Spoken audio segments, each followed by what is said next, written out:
Kumakailan lamang ay nagsalita na nga si Amanda Zamora at pinabulaan na ng kumakalat sa social media na di umano sila ay magkasintahan na ni Daniel Padilla. At iyan naman ay kinumpirma ng kanyang amang mayor na si Mayor Francis Zamora kung saan ay pinabulaanan niya rin at wala nga raw kinalaman itong si Chloe K. Daniel. Pero nga ba ito nga ang video na di umano video nila Daniel Padilla at itong si Amanda Zamora. Nakalagay pa nga dyan, Daniel Padilla and Amanda Zamora, sila na nga ba ngayon?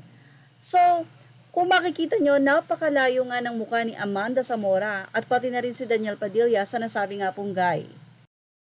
Although hindi maikakailang may resemblance sila Amanda at Daniel sa dalawa, pero makikitang hindi naman sila ito. At hindi nga natin mawari kung ito ba ay dito sa Pilipinas. Pinabulaanan na din yan ni Mayor Francis Zamora na ayon sa kanya, yung muka ay hindi niya anak, pero yung pangalan na Amanda Zamora ay anak niya yon, pero hindi yung muka. So, kahit si Amanda, pinatotohanan niya na wala silang koneksyon ni Daniel Padilla at wala itong katotohanan.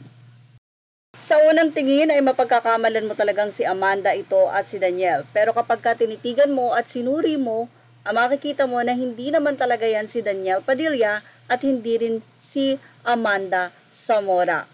Kung titignan nyo ang mga photos ni Amanda Zamora sa kanyang Instagram post, latest po yun, malayong malayo po din sa mukha ng babaeng ito. So yung tangos ng ilong hindi po ganyan yung ilong nitong si Amanda. Pati na rin po yung shape ng kanyang muka. So, may pagka mapayat na mapayat itong si Amanda, medyo may laman din ang babae na nasa video. Kumuha tayo sa Instagram ng photo ni Amanda at makikita nyo na sa face pa lang talaga ay ibang-iba na at hindi si Amanda ang nasabing nasa video. At kung sakaling si Amanda man yung nasa video, pero sigurado na hindi si Daniel ang kanyang kasama. Nakalagay pa nga dito, totoo ba ito? May girlfriend na si Daniel Padilla. Ewan natin kung saan ba naispatan na mall ito, kung ito nga ba ay dito sa Pilipinas. Pero dito kasi hindi natin maiwasan na meron talagang tao na parang magkakahawig. Ang iba nga ay magkamukha pa talaga. So narito ang naging pahayag ni Amanda Zamora.